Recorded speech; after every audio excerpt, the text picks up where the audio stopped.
Hello guys, इस lecture में मैं आपको बताऊंगा स्टील स्ट्रक्चर, जो आपका एक और डिजाइन स्ट्रक्चर का सब्जेक्ट होता है। क्लियर? Steel structure.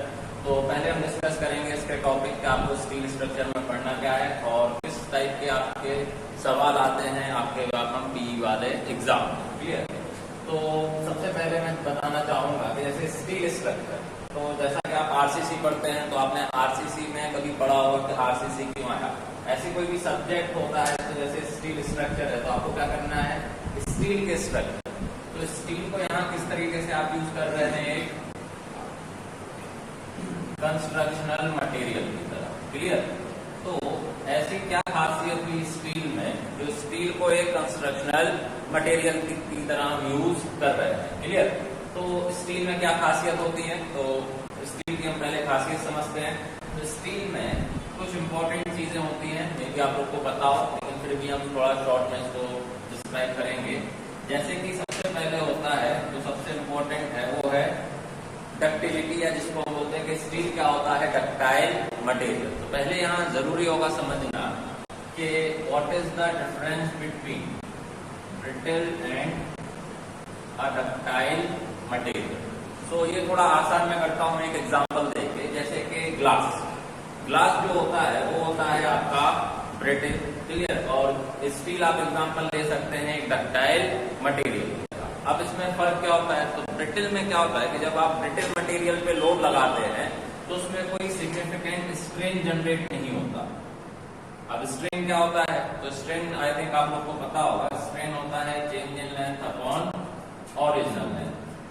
क्लियर? या स्ट्रेन का जो सबसे सिंपल मतलब होता है वो होता है कि स्ट्रेन क्या शो करता है, डिफॉर्मेशन। क्लियर? अब डिफॉर्मेशन कैसे आएगा, तो आप कभी भी किसी भी मटेरियल पे, ब्रिटल हो या डक्टाइल हो, किसी भी मटेरियल पे आप क्या लगाते हैं, जब लोड लगाते हैं, इवन मैं इस पे क्या करूं, टेंसाइल फोर्स लगाऊं या कंप्रेशन फोर्स, तो उसके कारण उस मटेरियल बॉडी पे क्या होता है, उसका शेप साइज कुछ भी चेंज होता है, जिसको हम बोलते हैं डिफॉर्मेशन। अब लोड की वजह से कितना डिफॉर्मेशन हुआ, तो उसको रिप्रेजेंट करने के लिए आप टर्म क्या यूज करते हैं, स्ट्रेन यूज करते हैं। क्लियर? तो स्ट्रेन की वजह से, स्ट्रेन क्या होता है, विच represents the deformation by applying an external load. Clear? तो स्ट्रेन के हिसाब आप यहाँ समझ सकते हैं स्ट्रेस, जैसे आई थिंक ये भी आप लोग को थोड़ा पता होगा। स्ट्रेस क्या होता है, तो नॉर्मली आप लोग डेफिनेशन बोल देते हैं कि force per unit area. Clear? तो ये तो एक न्यूमेरिकल रिप्रेजेंटेशन हो गया, force per unit area. But actual definition आप स्ट्रेस का क्या समझते हैं कि लोड के कारण क्या होगा, डिफॉर्मेशन, और डिफॉर्मेशन ना हो तो उसको रजिस्ट करने के लिए जो इंटरनल रेजिस्टेंस होता है वो कहलाता है आपका स्ट्रेस। क्लियर? तो थोड़ा मैंने यहाँ बेसिक आप लोग के क्लियर करना चाह रहा हूँ स्टील के बारे में, या पहले मैं मटेरियल के बारे में बताना चाह रहा हूँ, फिर अपन आएंगे बेसिकली जो आपको स्टील में पढ़ना है। क्लियर? और सिलेबस के बारे में। तो पहले मैं बेसिक ये बता रहा हूँ कि स्ट्रेस और स्ट्रेन। तो स्ट्रेस क्या होता है, it is the internal resistance which resist the deformation due to external load. Clear? और कितना डिफॉर्मेशन हो रहा है ये आप कैसे रिप्रेजेंट करते हैं, बाय स्ट्रेन। क्लियर है? तो अब मैं आगे बढ़ता हूँ। अब इनका रिलेशन ब्रिटल और डक्टाइल में क्या होता है, तो ब्रिटल मटेरियल वो होते हैं जो ज्यादा डिफॉर्म ना हुए डायरेक्टली फेल हो जाए। क्लियर? जैसे ग्लास होता है, ग्लास क्या होता है, आप ज्यादा बेंड नहीं कर सकते या उसको ज्यादा खींच नहीं सकते, वो खींचेगा नहीं, वो क्या होगा, डायरेक्टली क्रैक होगा। क्लियर? तो जैसे जो छोटे स्ट्रेन पे फेल होते हैं, जिनको हम बोलते हैं सडन फेलुअर, जिनमें कोई डिफॉर्मेशन ना हो, डिफॉर्मेशन नहीं होगा तो आपको पता नहीं चलेगा कि फेलुअर होने वाला है, ऐसे फेलुअर को हम बोलते हैं ब्रिटल और सडन फेलुअर। तो विदाउट एनी सफिशिएंट स्ट्रेन या डिफॉर्मेशन के जो डायरेक्टली मटेरियल फेल हो जाता है वो होते हैं ब्रिटल। क्लियर? अब इनमें समस्या क्या होती है, सडन फेलुअर। तो आपको कोई प्रायर बॉन्डिंग स्ट्रक्चर में नहीं मिल पाती है, अगर आपका स्ट्रक्चर मटेरियल कैसा है, ब्रिटल है, तो उसमें होता है सडन फेलुअर। तो हम कभी भी सडन फेलुअर नहीं चाहते हैं, इसलिए हम चाहते हैं कि जैसे आप लोड लगाएंगे, स्ट्रक्चर बनाएंगे, उस पर लोड आएगा, फिर उसके कारण डिफॉर्मेशन भी होगा। तो उस डिफॉर्मेशन में क्या होगा, डिफॉर्मेशन के बाद तो जो डिफॉर्मेशन है वो हमें क्या देता है, फेलुअर की एक वार्निंग, पहले से जो हमें वार्निंग मिलती है। तो ऐसे मटेरियल जिनमें लोड लगाने पे डिफॉर्मेशन, पहले मैक्सिमम डिफॉर्मेशन होगा, फिर जाके फेल्यूर होगा, ऐसे मटेरियल कहलाते हैं डक्टाइल मटेरियल। तो आई थिंक बेसिक है, क्लियर। आगे आप हमारे और लेक्चर्स देखेंगे स्ट्रेंथ ऑफ मटेरियल से, तो उसमें आपको ये सब बड़े ही डिटेल में अलग टाइप डिफरेंट टाइप का स्ट्रेस स्ट्रेन होगा, इनके कॉन्सेप्ट क्लियर करेंगे। बट अगर आप स्टील स्ट्रक्चर पढ़ रहे हैं तो आपको बेसिक प्रॉपर्टीज और डेफिनेशन थोड़ा बहुत पता होना चाहिए, क्लियर। तो ब्रिटल और डक्टाइल में समझ में आ गया। Sudden failure without any sufficient deformation, तो वो क्या कहलाता है, ब्रिटल, क्लियर। और फेल्यूर होने के पहले सफिशिएंट डिफॉर्मेशन हो और देन फेल्यूर हो, तो जिससे हमें प्रायर वार्निंग मिलती है कि हमारे स्ट्रक्चर में फेल्यूर होगा, तो वो कहलाता है डक्टाइल मटेरियल, क्लियर। तो आई थिंक आपको ये समझ में आ गया होगा, क्लियर, कि ब्रिटल और डक्टाइल में बेसिक फर्क क्या होता है, और स्ट्रेस और स्ट्रेन काफी लोगों को पता होगा। तो फायदा कहाँ पे है, आप स्ट्रक्चर में ज्यादा से ज्यादा क्या चाहते हैं, डक्टिलिटी, क्लियर। तो स्टील में डक्टिलिटी जो है वो एक इम्पोर्टेंट पार्ट होता है, इम्पोर्टेंट प्रॉपर्टी होती है, जिसके कारण आप स्टील को एज अ स्ट्रक्चर में यूज करते हैं, क्लियर। इसके अलावा दूसरी चीज आपका होता है, ऑब्वियस है, जो सबसे बेसिक रिक्वायरमेंट होता है, स्ट्रेंथ, क्लियर। अब स्ट्रक्चर में आप जानते हैं काफी मेंबर्स होते हैं, कॉलम होते हैं, बीम होता है, कहीं टेंशन मेंबर होता है, क्लियर। जैसे हम एक एग्जांपल लें स्टील स्ट्रक्चर का, जो आप जानते होंगे कॉमन एग्जांपल होता है, जिसको आप क्या बोलते हैं, ट्रस, क्लियर। तो आई थिंक गाइस आप लोग को पता होगा ट्रस क्या होता है। तो आपको पता है कि जो रूफ्स होती हैं उनको सपोर्टेड करने के लिए आप ट्रस स्ट्रक्चर बनाते हैं, जो कि स्टील के होते हैं। अब उस ट्रस मेंबर में कहीं कहीं टेंशन मेंबर भी होता है, कहीं कहीं कंप्रेशन मेंबर भी होता है, क्लियर। तो बनता पूरा स्टील का होमोजेनियस स्ट्रक्चर है। तो ऐसे में स्ट्रेंथ, तो मैं केवल ये नहीं बोल रहा हूँ एक ही strength, tension strength, compression strength, bending strength, shear strength, जितने भी प्रकार के आपके फोर्सेस या स्ट्रेस या स्ट्रेंथ होते हैं, उन सब में बेटर परफॉर्म कौन करता है, स्टील करता है, विद प्रॉपर डक्टिलिटी के साथ, क्लियर। तो ये एक खास बात होती है स्टील में, मेनली क्या, मेनली डक्टिलिटी के कारण और स्ट्रेंथ गेनिंग के कारण आपका यहाँ पे हम यूज करते हैं स्टील स्ट्रक्चर, क्लियर। अब देखिए मटेरियल तो बहुत सारे होते हैं, क्लियर, एल्यूमिनियम भी होता है और भी चीजें होती हैं, तो स्टील ही क्यों। तो स्टील का यह है कि थोड़ा सिंपल पड़ता है, इकोनॉमिक स्ट्रक्चर्स और अदर आप मेटल देखें उनके कंपैरिजन में थोड़ा इकोनॉमिक भी होता है, डक्टिलिटी होती है, स्ट्रेंथ भी होती है। तो सिविल इंजीनियरिंग में सबसे इम्पोर्टेंट चीजें दो होती हैं आपका, एक तो सेफ्टी स्ट्रेंथ के साथ, दूसरा होता है इकोनॉमी, क्लियर। तो ये दोनों चीजें आपको स्टील से मिल जाती हैं, इसलिए स्टील को हम as a structural material, constructional material use करते हैं, क्लियर। तो पहले तो मैंने आपको ये बताया कि क्या जरूरत हुई स्टील की एज अ स्ट्रक्चर, तो जरूरत के हिसाब से मैंने आपको बताया कि यहाँ पे क्या होता है, स्ट्रेस और स्ट्रेन। तो ब्रिटल और डक्टाइल आई थिंक समझ में आ गया होगा। ये सब चीजें आप जब हमारा स्ट्रेंथ ऑफ मटेरियल के लेक्चर्स देखेंगे तो उनमें और भी डिटेल से समझाया जाएगा, क्लियर। तो चलिए और थोड़ा मैं इसमें आपको बेसिक बताता हूँ। तो अगर हम देखें केवल स्टील की बात करें, तो स्टील क्या होता है, तो जैसे मैं पूछूंगा कि सबसे पहले तो नाम क्लियर होना चाहिए। तो नाम में क्या है, स्टील। स्टील क्या होता है, क्लियर। तो आई थिंक आप लोग को पता होगा स्टील क्या होता है, अलॉय, क्लियर। अब कई लोग होंगे अलॉय का नाम सुना होगा, या इसको अपन बोल सकते हैं क्या, मिश्रित धातु। अब मिश्रित धातु अलॉय क्या होते हैं, तो ऐसे मेटल या ऐसा मटेरियल जो दो अलग मटेरियल से कंपोनेंट से मिलके बना हो, क्लियर। तो अलॉय मतलब दो अलग अलग एक से ज्यादा मटेरियल से मिलके बना है, इसलिए इसको बोलते हैं अलॉय, क्लियर। अभी किसका अलॉय होता है, तो ये होता है iron and carbon, clear. Iron की वजह से इसमें टफनेस आती है, डक्टिलिटी रहती है, और कार्बन की वजह से इसमें स्ट्रेंथ जनरेट होता है, क्लियर।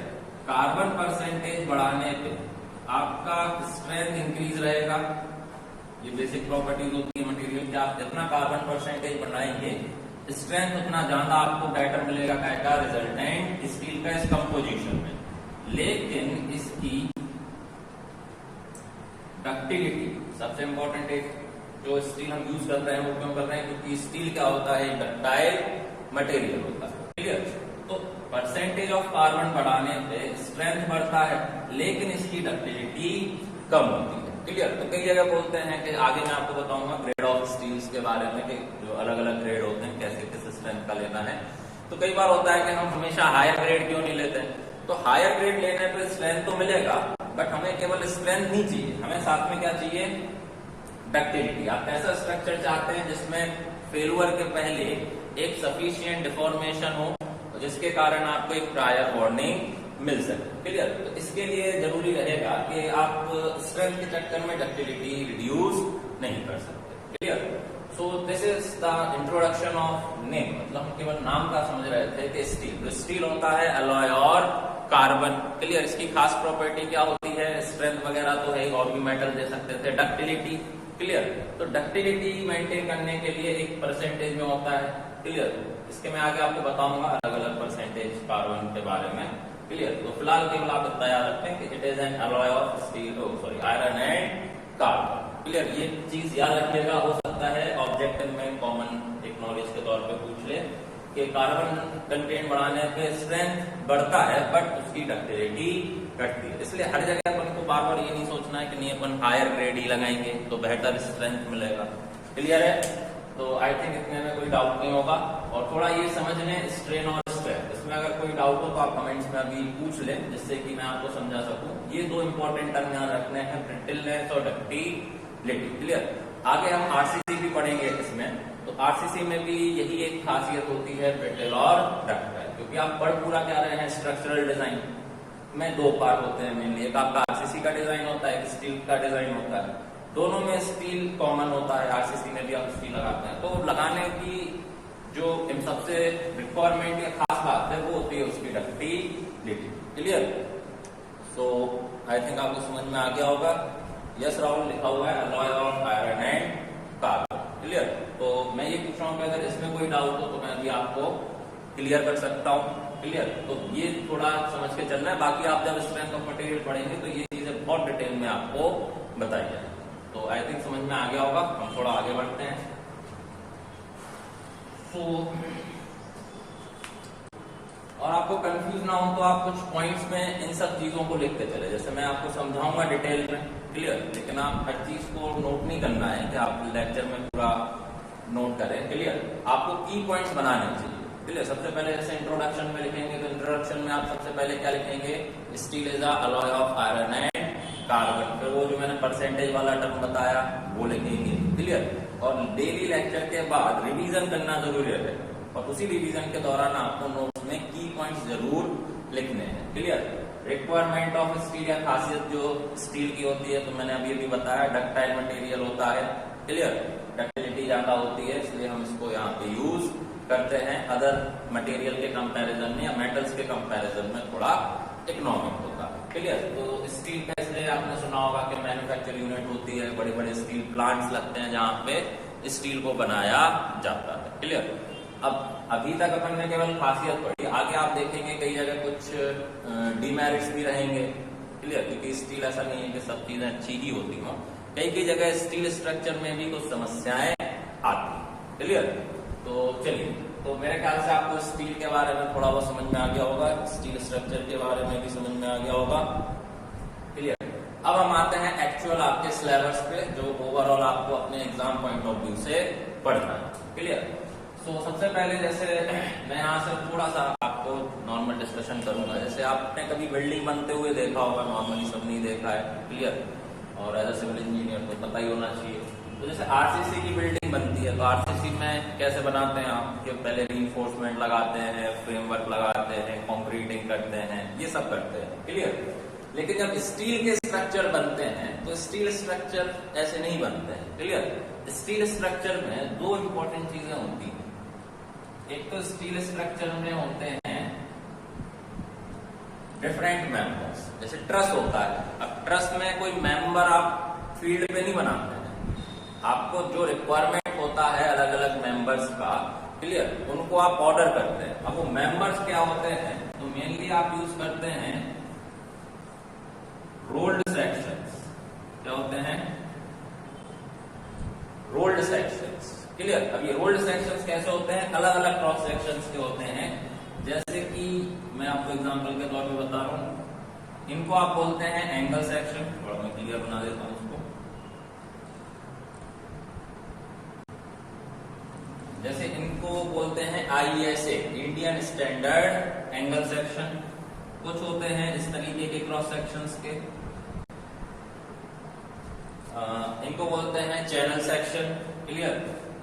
जैसे बीम में मेनली अपन यूज क्या करते हैं, आई सेक्शन। इसका भी मैं आपको रीजन बताऊंगा। क्लियर के आई सेक्शन ही तो लगते हैं, बट स्टील स्ट्रक्चर में ऐसा नहीं होता कि आप फील्ड पे ही मेंबर को बनाते हैं। मेंबर एक्चुअली इन सेक्शंस के आपको कहीं भी आपका जहां मैन्युफैक्चरिंग यूनिट होगी या जो आपके शहर में या आसपास एक टर्म यूज करते हैं लोकल में, लोहा मंडी होती है। क्लियर। वहां से आप इन सेक्शंस को ऑर्डर करके अपने रिक्वायरमेंट के हिसाब से लाते हैं। क्लियर। तो रोल्ड सेक्शन और भी हो सकते हैं, फ्लैट्स होते हैं। फ्लैट्स मतलब रेक्टेंगुलर प्लेट्स, बट वो भी स्टैंडर्ड होता है। इन सेक्शंस की खासियत क्या होती है कि ये पहले से स्टैंडर्ड पूरा फिक्स होता है। हाइट, लेंथ, वेट, इनका CG, मूवमेंट ऑफ इनर्शिया, हर चीज इनका क्या होता है, फिक्स होता है, स्टैंडर्ड होता है। क्लियर। तो आपको बस क्या करना है, अपना रिक्वायरमेंट देखना है और उस रिक्वायरमेंट के हिसाब से उस शेप एंड साइज का सेक्शन लेना है। क्लियर। तो जो मेंबर्स होते हैं वो क्या कैसे यूज करते हैं, मेनली अपन रोल्ड सेक्शंस के तौर पर। क्लियर। दूसरा होता है कि सबसे अच्छा एग्जांपल आप ट्रस लेते हैं। क्लियर। जैसे ट्रस को आप बोलते ही थे स्ट्रक्चर जो कैसे बनता हो, डिफरेंट मेंबर्स और उन मेंबर को एक कॉमन पॉइंट पे आप जोड़ते हैं, जिनको क्या बोलते हैं, जॉइंट्स। यही होता है ना, मेंबर और दो मेंबर को एक लोकेशन पे कहीं आप जहां ऐड करते हैं तो उनको अपन क्या बोलते हैं, जॉइंट्स बोलते हैं। तो स्टील स्ट्रक्चर में दो चीजें बड़ी इंपॉर्टेंट होती हैं जिनसे ये बनता है कि ऐसे रोल्ड सेक्शन से आप मेंबर डिसाइड करते हैं। जैसे देखिए मेंबर्स और रोल्ड सेक्शन, अब ये चैनल सेक्शन कहीं डायरेक्ट टेंशन मेंबर आएगा ट्रस का, वहां पे भी यूज कर सकता हूं। उसी ट्रस में हो सकता है इसी एंगल सेक्शन को मैंने कैसा यूज किया हो, कंप्रेशन मेंबर की तरह। तो एक रोल्ड सेक्शन डिफरेंट मेंबर्स की तरह यूज कर सकता है, जहां कंप्रेशन, डायरेक्ट कंप्रेशन लगा रहे हो। क्लियर। बेंडिंग कंप्रेशन होता है, तो रिक्वायरमेंट के हिसाब से चलते हैं। क्लियर। तो दूसरा उसमें होता है आपका क्या, जॉइंट्स। क्लियर। तो ऐसे मेंबर्स को जोड़ने के लिए आप क्या बनाते हो, जॉइंट्स बनाते हो। सबसे सिंपल एग्जांपल मैं आपसे बोल रहा हूँ, आप ट्रस को लेके समझ सकते हो। क्लियर। तो इसीलिए मैंने बोला आपसे कि इस RCC में क्या होता है कि बनने के लिए आप रिइंफोर्समेंट करते हैं, फिर कंक्रीट फ्रेमवर्क, कंक्रीटिंग, ये सब। यहाँ ऐसा नहीं है, यहाँ मेंबर्स और जॉइंट्स पे ध्यान देना और इसी पे आपका सिलेबस डिसाइड होता है। अब जैसे जॉइंट होता है तो जॉइंट क्या हुआ है, कॉमन लोकेशन जहां आके आपको दो मेंबर जोड़ने हैं। क्लियर। इन्हीं जॉइंट्स के साथ एक टर्म यूज होता है कनेक्शन। सिंपल सी चीज है। जॉइंट मतलब क्या हुआ, वो लोकेशन हुई, या जैसे कॉर्नर होता है कि आप एक बीम पार्ट यहाँ से ला रहे हैं सेक्शन, एक बीम पार्ट, तो बीच में उनको फास्टनिंग करने के लिए, जोड़ने के लिए आप क्या करेंगे, जॉइंट। क्लियर। इन जॉइंट को जो फॉर्मेशन है या जॉइंट बनाने का या देने का जो तरीका होता है, मैकेनिज्म जिसको आप बोल सकते हो, वो मैकेनिज्म कहलाती है connection. There is a different, मतलब जॉइंट होते हैं कि जॉइंट डिफरेंट टाइप के हो सकते हैं, कनेक्शन भी डिफरेंट टाइप होते हैं। जॉइंट लेकिन मतलब होता है कि डिफरेंट मेंबर को आगे एक लोकेशन पे जोड़ना। तो एक लोकेशन के तौर पे आप जॉइंट को समझ सकते हो। उस जॉइंट को बनाने का जो तरीका होगा, मैकेनिज्म सिंपली जिसको आप बोलते हैं इंग्लिश में, उसको बोलते हैं आप कनेक्शन। क्लियर। तो इन्हीं कनेक्शन के अंतर्गत आपका आता है जैसे कनेक्शन आपका बोल्टिंग, रिवेटिंग, बैंडिंग, ये सब आपने समझे होंगे, पढ़े होंगे। क्लियर। सो ये होता है स्टील स्ट्रक्चर। इस तरीके से अलग अलग लोकेशन पे आप अलग अलग रिक्वायरमेंट के हिसाब से मेंबर्स लेते हैं और साथ ही साथ कनेक्शंस और जॉइंट्स के साथ इनको ऐड करते हैं, तब जाके आपका एक स्टील स्ट्रक्चर बनता है। क्लियर। सो आई थिंक ये समझ में आ गया होगा। तो रोल्ड सेक्शंस जो आप कॉलेजेस में आई थिंक सब पास आउट होंगे या पढ़ेंगे या पढ़ रहे होंगे स्टील, तो आपको एक स्टील टेबल होती है। क्लियर। उस स्टील टेबल में ये सारे अलग अलग सेक्शंस दिए होते हैं, उनका शेप, साइज, वेट, एरिया, ये सब आपके पास रहता है। तो वो स्टील टेबल से आप चूज करते हैं कि आपको कौन सा सेक्शन लेना। क्लियर। तो आई थिंक समझ में आ गया होगा कि स्टील स्ट्रक्चर में क्या होता है, मेंबर्स होते हैं और उन मेंबर्स को जॉइंट लगाते हैं और जॉइंट बनाने के लिए क्या लगते हैं, कनेक्शन। क्लियर। तो जो कि आपका होता है रिवेटिंग, बोल्टिंग और बेल्टिंग होता है। आई थिंक आपको समझ में आ गया होगा। अब हम इसी आधार पे चलेंगे सिलेबस पे। तो सिलेबस में जैसे मैंने बताया मेंबर, क्लियर। अब जैसे मेंबर क्या हो सकते हैं, तो मैंने जैसे बोला ट्रस्ट में क्या होता है, टेंशन और कंप्रेशन मेंबर। तो आपका एक टॉपिक सिलेबस का रहेगा टेंशन मेंबर, क्लियर। उसी ट्रस्ट में कंप्रेशन मेंबर भी लगता है, तो वो होगा आपका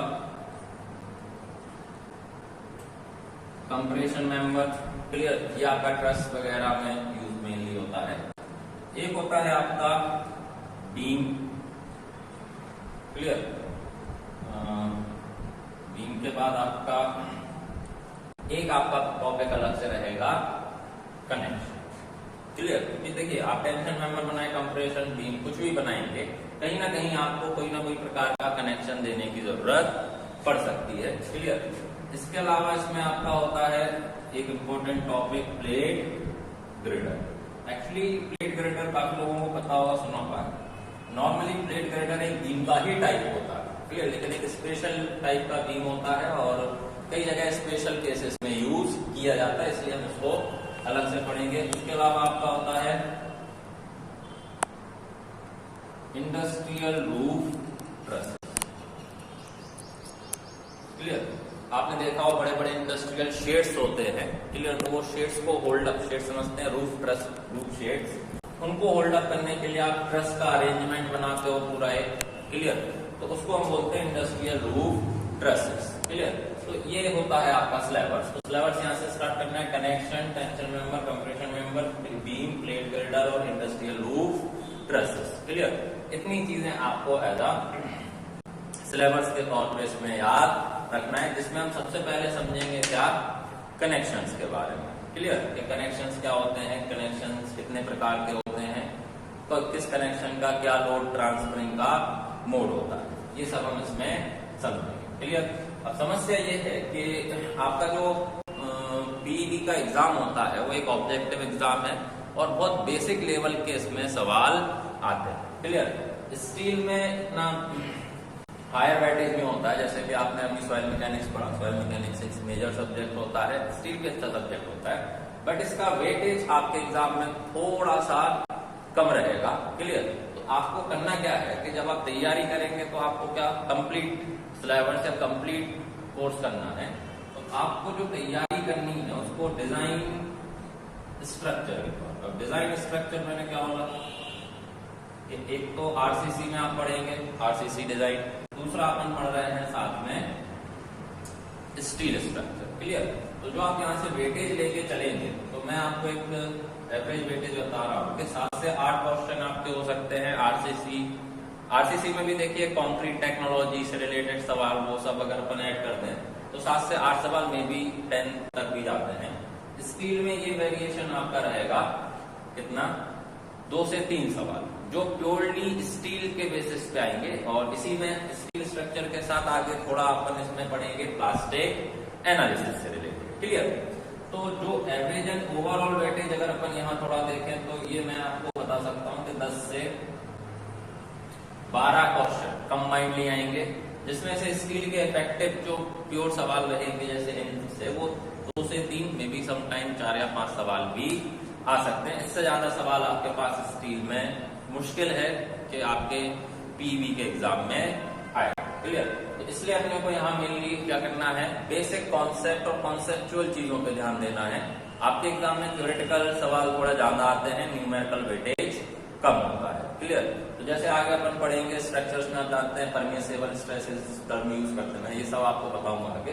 तो ये परमिसिबल स्ट्रेसेस क्या होती हैं, कितनी होती हैं, कैसे आप डिसाइड करते हैं, ये सब हम देखेंगे। तो इनकी वैल्यूज, और दूसरा होता है कि स्ट्रक्चर डिजाइनिंग के लिए कुछ स्टैंडर्ड तय किए गए हैं जिनके लिए आप यूज करते हैं आईएस कोड। जैसे स्टील का कौन सा होता है, आईएस 800, क्लियर। तो ये जो आईएस 800 है इसके कुछ रिकमेंडेशंस होते हैं, वो सारे रिकमेंडेशन हम क्लास में डिसाइड करेंगे। खैर आपको कोड में अलग से जाने की कोई जरूरत नहीं है, क्लियर। तो कोड में कोई अलग से जाने की जरूरत नहीं है, हम हर रिकमेंडेशन को पढ़ेंगे। तो रिकमेंडेशन का टर्म भी याद रखना है कि रिकमेंडेशन क्या बोला कि कुछ परसेंटेज स्ट्रेस बढ़ाना घटाना, ये सब होता है उसमें, क्लियर। लेकिन साथ ही साथ ये भी ध्यान देना है कि वो रिकमेंडेशन देने की जरूरत क्यों है। कई लोगों को हो सकता है, कई लोग स्टील को पढ़े होंगे थोड़ा बहुत, कईयों को मैं कई रिकमेंडेशन बताऊंगा तो याद होते हैं, बट ये तो याद होता है कि वो कितना होता है, लेकिन कभी फिर पूछो कि ये क्यों दिया जाता है, इस रिकमेंडेशन की खास बात क्या है कि आप यहाँ यूज कर रहे हैं।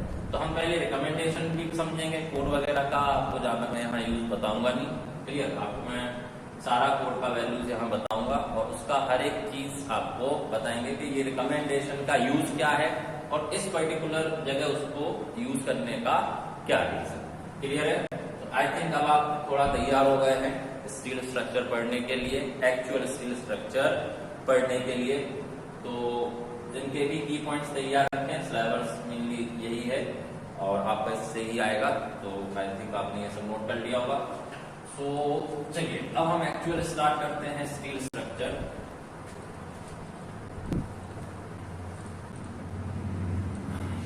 अब स्टील स्ट्रक्चर में जो सबसे पहला टॉपिक है वो है कनेक्शंस। तो कभी कभी कोई पूछ लेता है कि जॉइंट्स और कनेक्शंस में बेसिकली फर्क क्या होता है, क्लियर। तो जॉइंट मैंने बताया कि दो मेंबर को एक कॉमन लोकेशन पे जोड़ना, जो जोड़ते हैं तो उसको अपन बोलते हैं जॉइंट। जोड़ने के तरीके मतलब प्रोवाइडिंग मैकेनिज्म ऑफ आपका क्या जॉइंट्स, क्लियर, वो कहलाता है कनेक्शन। तो आप ये लिख भी सकते हैं, it is the mechanism of, mechanism मतलब होता है तरीका, clear. It is the mechanism, तरीका of providing joint to providing the joint, clear. तो इसको कनेक्शंस को इस तरीके से आप याद कर सकते हैं और तो कंफ्यूज नहीं होना है, क्योंकि आगे मैं आपको कनेक्शंस में ही साथ में पढ़ाऊंगा टाइप ऑफ जॉइंट्स, क्लियर। उससे भी क्लियर होगा, इसलिए यहाँ पे भी क्लियर रखें। जॉइंट एक लोकेशन या प्लेट्स को जोड़ने का तरीका होता है और उसी मैकेनिज्म को किस प्रकार से आप किस अलग तरीके से दे रहे हैं वो कहलाता है connection. So it is simply provide mechanism of providing the joints, clear. अब यहाँ पे काफी लोग होंगे, अगर मैं इसके आगे का सवाल पूछूं तो आप लोग आंसर दे सकते हो। तो मैं चाहता हूँ कि कोई ना कोई कमेंट में आंसर दे कि कितने टाइप के कनेक्शंस होते हैं और उनके नाम क्या है। तो कोई ट्राई कर सकता है, जिसको पता हो कमेंट में लिख के आप बता सकते हो कि टाइप ऑफ कनेक्शन, कितने प्रकार के कनेक्शन होते हैं, अगर किसी को भी पता है। और थोड़ा जल्दी करें, मैं देख रहा हूँ कमेंट बॉक्स में कि टाइप्स ऑफ कनेक्शंस कितने प्रकार के होते हैं और साथ में उन जो टाइप्स होगा उसका नाम भी बताना है, क्लियर। तो प्लीज थोड़ा बताएं कोई, तो उसके आगे मैं आपको और अच्छे से समझा पाऊंगा। ठीक है, राहुल नीरज ने आंसर दिए 3, ठीक है। और नाम और बता सकते हो टीम का कि कितने बट जॉइंट नहीं, मैं पूछ रहा हूं कनेक्शन। नीरज जी का आंसर आया है बोल्ट वेल्ड। चलिए धन्यवाद, इसके आगे हम बता देंगे। तो जैसे आपका एक आंसर आया बोल्ट वेल्ड और एक और था आपका रिवेट, वेरी गुड। हाँ, यहाँ एक आंसर बीच में आया है जो मुझे आपको एक्चुअली बनाना था, वेरी गुड नरेंद्र जी का, डायरेक्ट एंड इनडायरेक्ट डायरेक्शन, ठीक है। हाँ, मैं समझ गया आप लिखना चाह रहे थे, वेरी गुड, क्लियर। चलिए बस ठीक है, इतना काफी आप लोगों ने बताया। तो कॉमन बात है, ये कोई गलत आंसर नहीं है। अगर आपसे कोई पूछे कि कनेक्शंस कितने प्रकार के होते हैं तो आप हमेशा बोलोगे क्या, 3 प्रकार के। बोल्ट तो सिंपली ऑब्वियस है, लाइफ में सबने कभी ना कभी कहीं ना कहीं बोल्ट किसी का निकाला होगा या कहीं से बोल्ट निकाला होगा, जो भी किया होगा तो आपने बोल्ट देखा, क्लियर, जो हम आजकल यूज करते हैं आई थिंक। और बेल्डिंग होते हुए भी मेरे ख्याल से सबने देखा ही होगा कहीं ना कहीं, ठीक है। रिवेट बहुत कम देखने को मिलता है, ठीक है, इनको फास्टनर्स भी बोलते हैं, जैसे आप जहाँ कॉमन टर्म यूज करते हैं, क्लियर। तो इस पे हम पढ़ते हैं, ये तो हमें काफी डिटेल में पढ़ना है। लेकिन उसके पहले जैसे नरेंद्र जी का आंसर आया था आई थिंक क्या, डायरेक्ट और indirect connection, very good, clear. Bolt weld rivet, ये तो हो गया कनेक्शंस के टाइप कि आप किस प्रकार से कनेक्शन बढ़ा रहे हो या किसी जॉइंट को बना रहे हो, क्लियर। इसके अलावा कनेक्शंस होते हैं 2 प्रकार के, जैसे जो होता है डायरेक्ट और इनडायरेक्ट कनेक्शन। क्लियर। अब डायरेक्ट और इनडायरेक्ट कनेक्शन क्या होता है, तो वैसे मैं नरेंद्र जी से पूछ सकता था, लेकिन उसमें टाइम लगेगा एक्सप्लेनेशन में, तो मैं ही एक्सप्लेन कर देता हूँ। क्लियर। सो इसके लिए मुझे आपको थोड़ा डायग्राम से समझाने का जरूरत रहेगा। क्लियर। तो वो मैं आपको समझाता हूँ, तो थोड़ा विजुअलाइजेशन रखना है। हाँ, स्टील स्ट्रक्चर में मैं एक चीज और बता दूं, थोड़ा आपको अपना विजुअलाइजेशन पावर अच्छा रखना है। ठीक है। देखो, दो टर्म होते हैं, एक इमेजिनेशन होता है, एक विजुअलाइजेशन होता है। इमेजिनेशन नहीं करना है यहाँ पे, इमेजिनेशन क्या होता है, काल्पनिक। क्लियर। इमेजिनेशन नहीं। विजुअलाइजेशन क्या होता है, कोई चीज आपको दिख रही है, उस चीज के बारे में पूरा उसका देख के स्ट्रक्चरली समझना। जैसे आप ड्राइंग देखते हो, ठीक है, तो उसमें क्रॉस सेक्शन बनता है, एलिवेशन बनता है, तो आप ड्राइंग देख के पूरा विजुअलाइज कर सकते हो घर को। क्लियर। हाँ, ये यहाँ पे ये बना है, ऐसा सेक्शन है। क्लियर। तो मैं उस विजुअलाइजेशन की बात कर रहा हूँ, नॉट द इमेजिनेशन। तो विजुअलाइजेशन अच्छा होना चाहिए। फिलहाल मैं बड़ा एक सिंपल एग्जांपल आपको यहाँ दे रहा हूँ कि सपोज आप ऊपर से देखें प्लान एरिया में, ये एक प्लेट रखा। क्लियर। ये एक प्लेट है। अब इस पे मैंने सपोज आपके इस प्लेट के ऊपर एक और प्लेट रखा इस तरीके का, कुछ भी एग्जांपल ले सकते हो। अब मैंने क्या किया कि ये जो ऊपर प्लेट रखा, जैसे सपोज ये रहा प्लेट, इस प्लेट पे मैंने क्या रखा, ये दूसरा, तो ये प्लान हो गया। सामने से कैसा दिखेगा, इस तरीके का एलिवेशन। क्लियर। ऐसा दिखेगा। ये ऊपर वाला ब्लू प्लेट हो गया, ये नीचे वाला रेड वाला प्लेट हो गया। क्लियर। अब इसको आपको क्या करना है, एक दूसरे से कनेक्ट करना है। इसके लिए आप क्या करेंगे, कुछ भी लगा दो, रिवेट, बोल्ट, जैसे जो भी लगाना हो। तो जैसे बोल्ट लगाते हैं, बोल्ट लगाने के लिए क्या करते हैं, पहले इसमें बोल्ट बनाएंगे। क्लियर। तो आप सामने से देखोगे तो आपको एक प्लेट के ऊपर दूसरा प्लेट ऐसा रखा मिलेगा, ये इसका ओवरलेप वाला पार्ट होगा जो कनेक्शन में यूज होगा। क्लियर।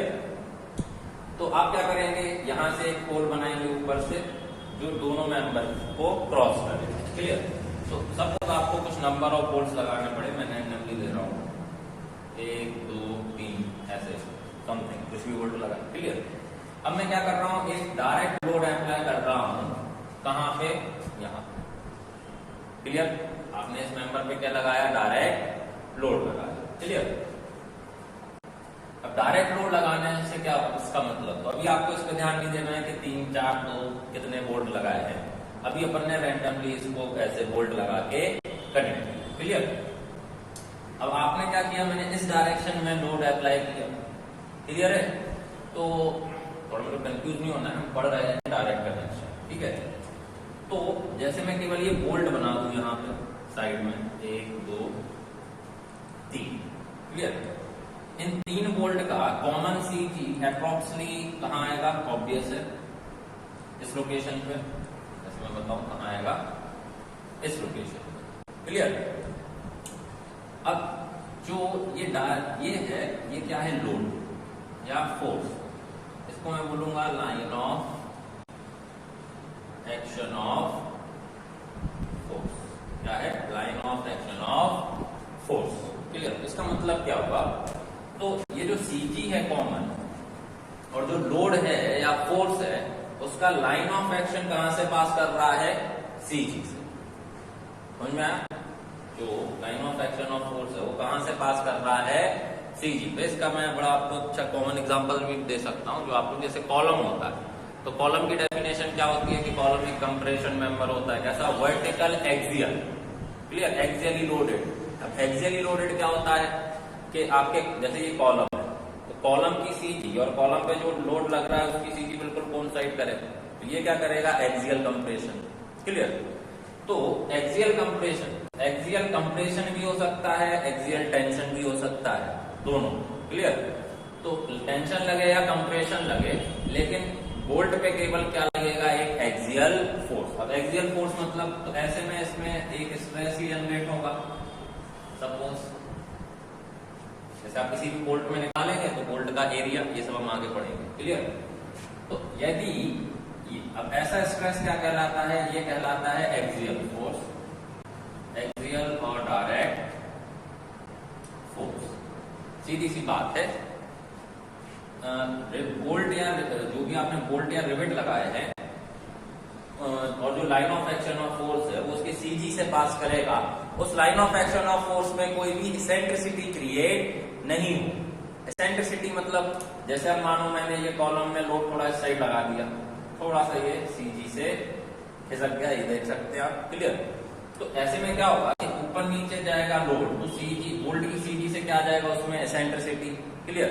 इसेंट्रिसिटी आती है जहां पे, वहां आ जाती है बेंड, क्लियर।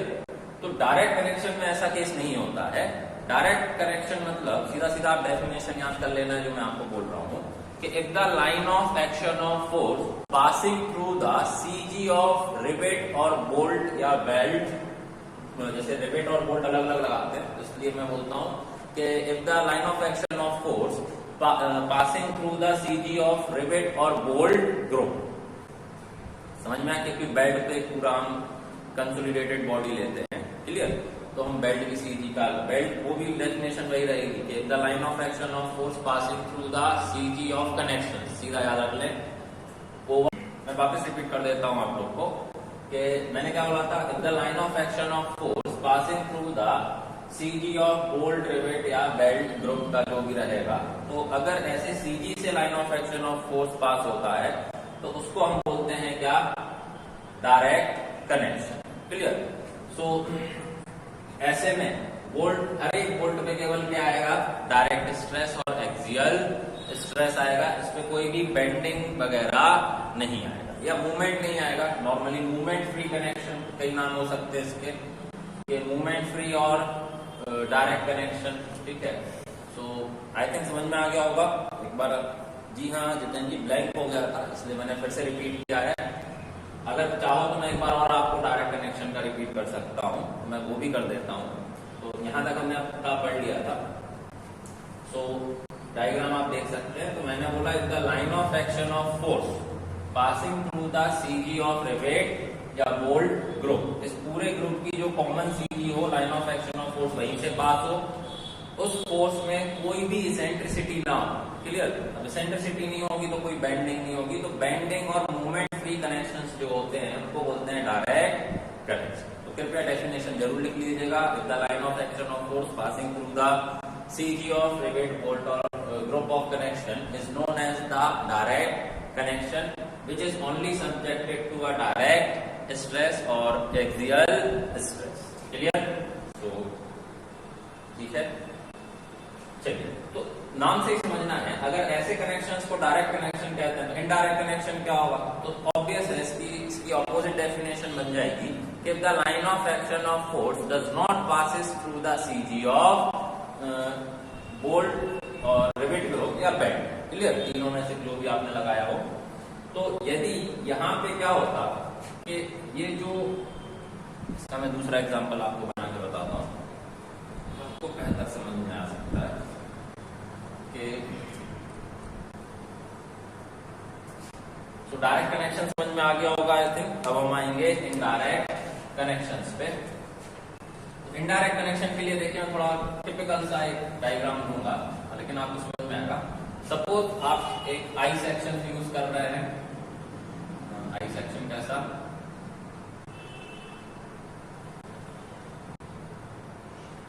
ये सपोज क्या है, आई सेक्शन है, क्लियर। अब इस आई सेक्शन,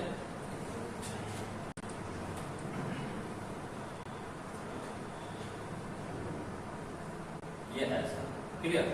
अब आई सेक्शंस में या आई ऐसे जो फ्लेन सेक्शन होते हैं इनको हम क्या बोलते हैं, फ्लेन सेक्शन। तो आप जानते हैं कि इनका ये जो पार्ट होता है ये फ्लेन होता है। अब सपोज इस आई सेक्शन को मैंने ऐसा रखा है एक वर्टिकल मेंबर कॉलम की तरह, क्लियर। जो लेंथ वाइज नीचे की तरफ इस तरीके का आएगा, ऐसे आपको ये प्लेन ज्यादा दिखेगा, इस साइड में ऐसे बना रहा हूं, क्लियर। तो ये सॉलिड प्लेन कहाँ आएगा, नीचे। अब क्या हो रहा है, मैंने एक कोई यहाँ प्लेट लगाई अलग से, क्लियर। इस प्लेट को फ्लेंज से कनेक्ट कर दिया और इसमें मैंने कुछ बोल्ट या रिवेट लगा दिए ऐसे। एक प्लेट मैंने क्या किया, अदर प्लेट कहाँ कनेक्ट की, दूसरे फ्लेंज में, उसको भी मैंने ऐसे रिवेट या बोल्ट से कनेक्ट किया, क्लियर। अब मैंने क्या किया, मुझे क्या करना था, इन दो प्लेटों पे एक क्या कर दिया, ऐसा बीम रख दिया, क्लियर। और उस बीम पे ऐसा कोई एक लगाया फोर्स, क्लियर। अब आपको मैं उसका और सिंपल बता देता हूँ। तो आपको क्या करना है, जैसे ये ओवरऑल स्ट्रक्चर मेंबर होता है, हम केवल इतना पार्ट ले लें। जैसे आप केवल इतना पार्ट बनाएंगे तो आपको इसमें क्या दिखेगा, ये ब्लू वाला दिखेगा, क्या, हाई सेक्शन का फ्रेंच, क्लियर। और साथ में दिखेगा ये प्लेट, क्लियर।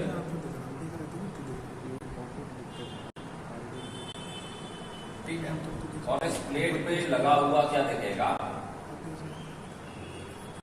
ये, क्लियर है। अब देखिए अब क्या हो रहा है, आपने मेंबर्स कनेक्ट किए, क्लियर। ये भी एक मतलब फ्रेंच भी क्या हुआ, एक प्लेट की तरह हुआ, एक प्लेट को दूसरे प्लेट में रखा, और उसके लिए भी आपने कुछ इस तरीके, अभी अरेंजमेंट में नहीं आना है, अभी केवल आपको देखना है कि हाँ बोल्ट या रिवेट लगा हुआ है। अब इसकी कॉमन सीधी कहाँ आएगी, तो ऑब्वियस है इस पूरे 1 2 3 4 5 इन पांचों रिवेट या बोल्ट की सीधी कहाँ आएगी, बिल्कुल सेंटर में आएगी, क्लियर। और line of action of force कहाँ जा रहा है, यहाँ। सपोज ये क्या हो गया, CG of overall rivet, member का नहीं, केवल कनेक्शन का सीजी देखना है।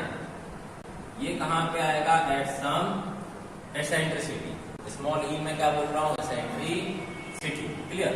सो the line of action of force passing at some eccentricity. अब एसेंट्रिसिटी आएगा तो देखिए मैं सीजी को देखो, सीजी पे देखो क्या क्या आएगा, एक तो डायरेक्ट लोड आएगा जिसके कारण एक डायरेक्ट स्ट्रेस बनेगा। दूसरी चीज क्या आएगी, P इंटू ई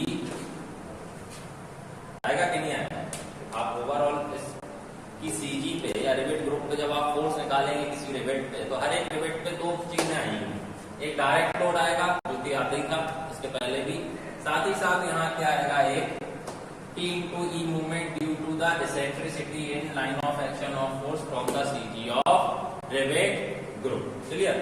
तो इसके वजह से क्या होगा कि मेंबर पे एक लगेगा एक्सियल लोड और एक लगेगा मूवमेंट, इट में बी बेंडिंग और ट्विस्टिंग मूवमेंट, ये हम आगे समझेंगे, क्लियर। तो ऐसे कनेक्शंस को हम बोलते हैं इनडायरेक्ट कनेक्शन, और जैसे किसी ने कमेंट किया था एसेंट्रिक कनेक्शन, जी हाँ, और इन्हीं को हम बोलते हैं एसेंट्रिक कनेक्शन। तो नाम से ही समझ लेना, एसेंट्रिक कनेक्शन मतलब ऑब्वियस है जिसमें, जिन कनेक्शन में line of action of force में क्या हो, कोई ना कोई एसेंट्रिसिटी हो, तो ऐसे कनेक्शंस को हम बोलते हैं इनडायरेक्ट कनेक्शन और एसेंट्रिक कनेक्शंस, क्लियर है। So what is the difference between direct and indirect connection, basic. So direct connection जिसमें क्या होता है, line of action of force passes through the CG of rivet group which subjected only a direct load, clear. Indirect connection क्या होता है, it is a if the line of action of force does not passes through the CG of rivet group, it will passes through at some eccentricity. कहाँ से जाएगा, eccentricity. These connections subjected to direct load and a movement. This will be एक आपका bending movement भी हो सकता है और ट्विस्टिंग मूवमेंट भी हो सकता है। ये जब हम अलग से आपको इनडायरेक्ट कनेक्शन में पढ़ाऊंगा तो उसमें मैं आपको ये सब बेहतर समझा सकता हूँ, क्लियर। सो आई थिंक अगर समझ में आ गया हो तो आप कमेंट बॉक्स में हम सब करके बोल सकते हैं, ठीक है, कि आपको समझ में आ गया है। बाकी मैं आपको आगे भी बताऊंगा कि कब आपको इनडायरेक्ट कनेक्शन में ट्विस्टिंग लेना है, कब बेंडिंग लेना है, ये जब हम फेल में आगे इनडायरेक्ट पढ़ेंगे तब समझेंगे। आई थिंक इतना समझ में आ गया होगा आप लोग को, तो आई थिंक क्लियर हो गया होगा, ठीक है।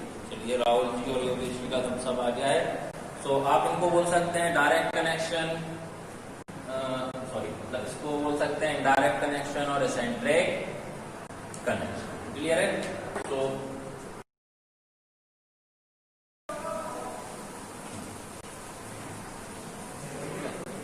Sorry for interruption. So clear है guys, direct and indirect connection. तो जैसा मैंने बोला है कि आपको क्या करना है, की पॉइंट्स मतलब शॉर्ट नोट्स जो आप बोलते हैं, हाँ, और याद रखिएगा कोई भी कॉम्पिटिशन एग्जाम हो, बड़े से बड़ा हो, छोटे से छोटा हो, ठीक है, शॉर्ट नोट्स बड़े जरूरी होते हैं। जैसे हम क्लास में काफी डिटेल में मैं आपको हर एक एग्जाम्पल समझा रहा हूँ, तो आप बार बार रिवीजन के लिए ये नहीं देखेंगे कि सर ने ऐसे एग्जाम्पल को याद रखना। क्लियर? तो जो मैंने आपको डेफिनेशन बोली है वो आप क्लियर लिख लें कि डायरेक्ट कनेक्शन क्या होता है, इनडायरेक्ट कनेक्शन क्या होता है। क्लियर? और बाकी जो इनडायरेक्ट कनेक्शन पहले हम पढ़ेंगे मेनली डायरेक्ट कनेक्शन का पूरा पार्ट, जैसे कि क्या बोल्टिंग, बेल्टिंग और क्लियर। तो इन्हीं में क्या हो सकता है, तो इसका जैसे बोल्ट दिया या रिवेट दिया, तो पहले मैं रिवेटिंग का डायरेक्ट पढ़ाऊंगा, फिर इसी का इनडायरेक्ट पढ़ाऊंगा। क्लियर? सो आई थिंक ये समझ में आ गया होगा, तो इसलिए मैं इसको हटाता हूं।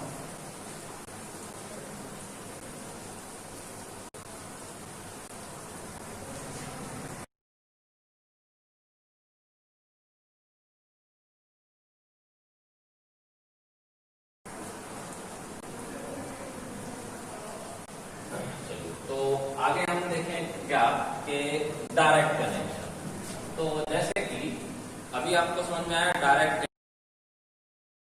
इनडायरेक्ट। अब जैसे मैंने सवाल पहले ये क्यों पूछा था कि 3 प्रकार के जो आपने बताए थे रिवेटिंग, बोल्टिंग, तो ये है तो फोर्स के बेसिस पे जो टेक्निकल मैंने आपको बेसिक डिफरेंस बताया वो था कि फोर्स का नेचर कैसा है।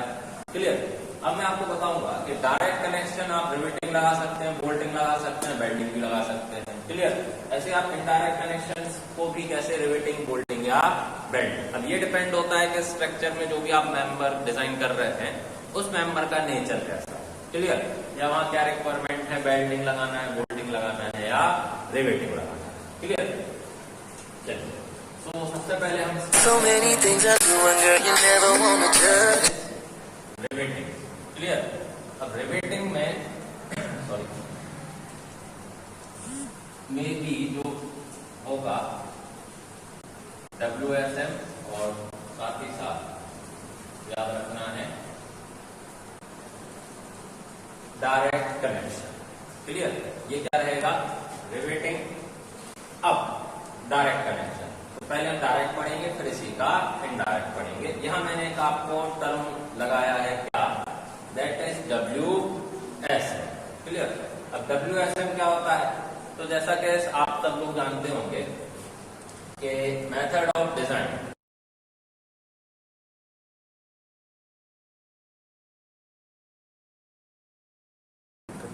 तो जैसे तो क्या होता है WSM और LSM। अभी होते क्या है, तो ये होते हैं मेथड्स ऑफ डिजाइन। क्लियर? तो 2 मेथड्स मेनली होते हैं आपके, एक होता है आपका LSM और एक होता है WSM। तो जैसे WSM होता है वर्किंग स्ट्रेस मेथड, LSM होता है लिमिट स्टेट मेथड। आगे के लेक्चर्स में मैं आपको बड़े डिटेल में यहाँ समझाऊंगा, साथ में RCC में भी हमें पढ़ना है कि ये मेथड्स क्या होते हैं।